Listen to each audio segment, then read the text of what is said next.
अकोला पोलिसांची अब्रू वेशीवर टांगणारी घटना समोर आली आहे। रक्षक मानल्या जाणाऱ्या एका पोलीस अधिकाऱ्याने तरुणीची छेड काढल्याचा आरोप करण्यात आलाय। बाळापूर पोलीस स्टेशनला या प्रकरणी गुन्हा दाखल झाला आहे।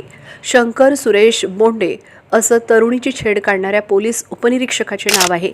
PSI बोंडे अकोल्यातील रामदासपेठ पोलीस ठाण्यात कार्यरत आहे। बाळापूर पोलिसांनी तरुणीची छेड केल्याप्रकरणी अटक केली। तसेच त्यांच्याविरुद्ध गंभीर स्वरूपाचे गुन्हे दाखल करण्यात आले आहे। मात्र या घटनेमुळे अकोला पोलीस दलात मोठी खळबळ उडाली।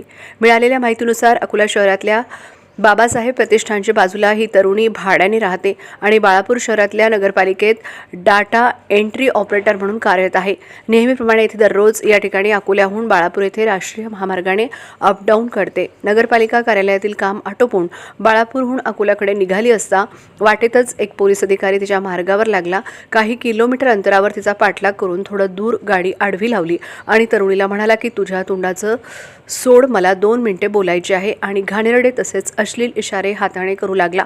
त्यानंतर तरुणीने अकोला पोलिसांच्या डायल 112 वर कॉल केला। तिथे जुने शहर पोलीस स्टेशनचे पोलीस कर्मचारी दाखल झाले। फिर्यादी तरुणीला पोलीस मदत मिळाली आणि बाळापूर पोलीस ठाण्यात आणण्यात आलं।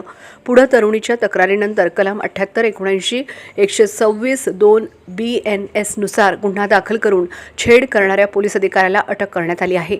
शंकर सुरेश बोंडे असं या PSIचं नाव असून तो मूळ पिंपळगाव राजा बुलढाणा जिल्ह्यातील रहिवासी आहे।